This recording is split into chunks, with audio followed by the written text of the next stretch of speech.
Welcome to tonight's 5 on 5. The guests are Claudia Alec and Natalie Tyler. You're here to talk about the Martin Luther King celebration we're going to have, and we'll get into that in just a few moments, Claudia. But first I want to start with you, Natalie. You have a PhD in psychology, but what everyone probably wants to know about is you knowing personally Martin Luther King. Tell us about that. Yes. Well, first I went on the Washington March in 1963, and then the Selma March in 1965.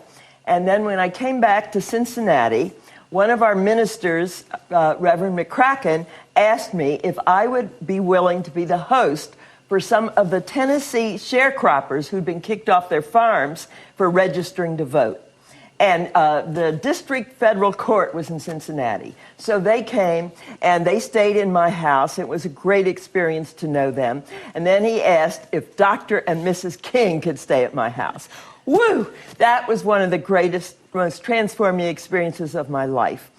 I learned so much from him about speaking out. He said, our lives begin to end the day we stop speaking out about what's important.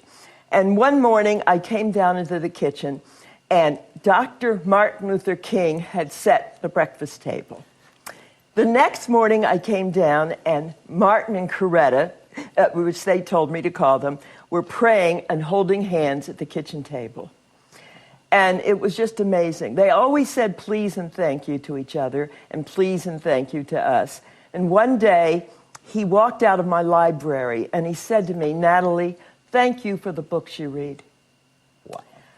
I believe knowing him has changed my life. I really believe I learned that love is much more important than anger, and it's so important to speak out and act on what we believe. Quickly, just tell us what he was like in that personal time. Was he going through a lot of struggles? Was he how was he? He was at peace. He knew what he was doing was right. He said it will take a while, but it's going to happen. And it was just so good to have him in my home. And they were both very, very beautiful people. And I just learned so much from him. I learned so much by how he influenced all of us on the Washington March and on the Selma March. And if I could just say one more thing. At the end of the Selma March, those of us who were getting a plane to go back to Cincinnati stopped at the airport to go to the restaurant because we were so hungry and thirsty.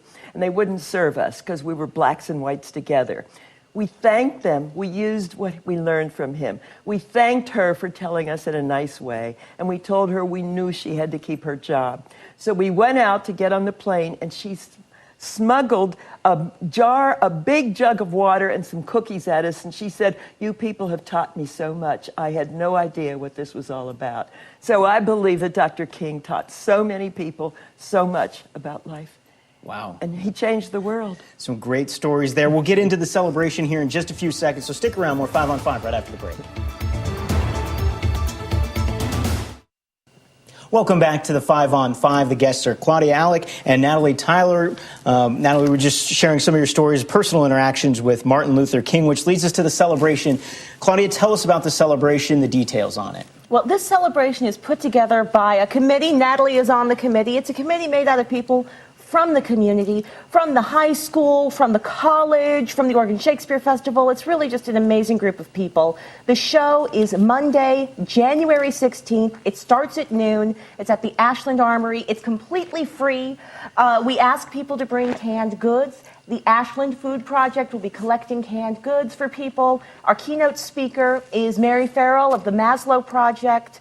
Our theme this year is in resonance, as always, with the national conversation and with the ideals of Dr. Martin Luther King, and it's about economic equality this year, and Mary Farrell is somebody who's working towards that. I know they teach a lot about his life in schools, especially here in speech, but as we go farther in time and generations come that are farther removed for it, how important are events like this in teaching everyone and keeping things alive?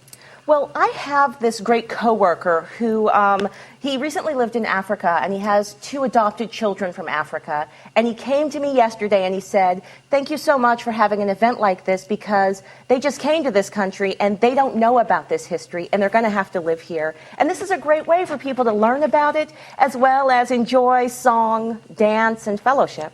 Again, so Monday, January 16th, noon to 12:30, the historic Ashland Armory. And thank you so much for joining us. I know we could talk all day, and especially with your story, so we'll have to have you back and share some more of your personal experience. Thank you so much for joining us. Hey, my pleasure. All right. That's it for the 5 on 5 Morning News right after the break.